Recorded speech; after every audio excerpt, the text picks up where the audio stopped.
the inhabitants were going to be decanted, the Houses of Parliament to be refurbished.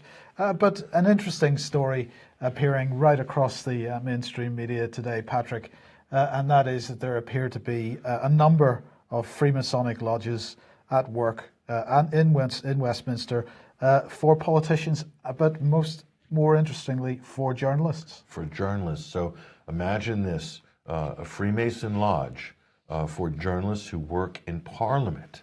Why would you want to have a lodge like that with that sort of specialization? I find that incredibly interesting, Mike. What else do we know about this? Well, we've got the new Welcome Lodge, which was set up for MPs, peers and parliamentary staff.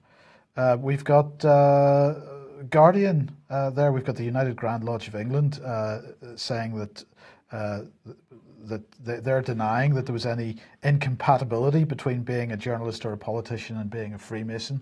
I find this position to be utterly untenable. If you have, okay, they can claim that they are no longer a secret society in the sense that everybody knows that they exist, but we don't know who their members are. Their members are not legally obliged to tell us whether they are members or not. So in that sense, it is a secret society. We don't know which politicians and which journalists are making funny handshakes together, and we don't know what deals are being done behind closed doors. But what I find fascinating is that this matter has appeared in the media at all. And so we were discussing this earlier this morning, Patrick, and well, we believe what's going on is that perhaps there's a bit of a common purpose Freemasonic spat going on. UK Column's been talking about this for a long time. Perhaps we're seeing this coming to the surface somewhat. Could this be turf warfare? Is this effectively like gang warfare? So you have two competing secretive institutions vying for more power in the halls of government and in society in general, and both with their own agendas, let's say, that are quite possibly and likely and more probably independent of what the people and the public interests are. And the other thing I'm going to say about this as well, this isn't the first time we've seen Freemason scandals in the mainstream news in recent years, Mike, especially to do with the police and the judiciary.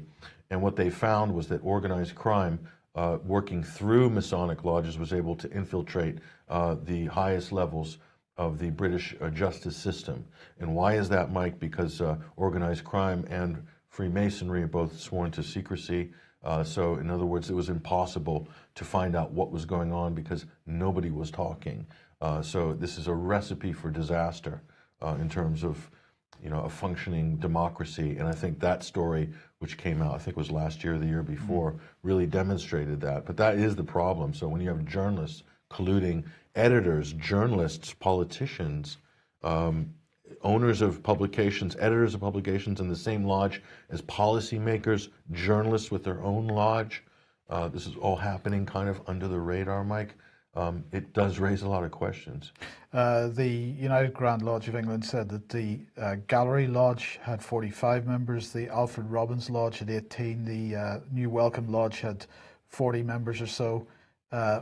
I believe there were 4 lodges, and I don't know what the numbers are for the 4th one yet. Yeah. So we'll keep an eye on this. And that's a Guardian article. I think that story appeared in the Guardian. Well, it appeared in the Independent and a number of other media outlets as well. So it was quite widespread. I encourage people to go look at that and read that article. It's very interesting. Now we've got a brief update on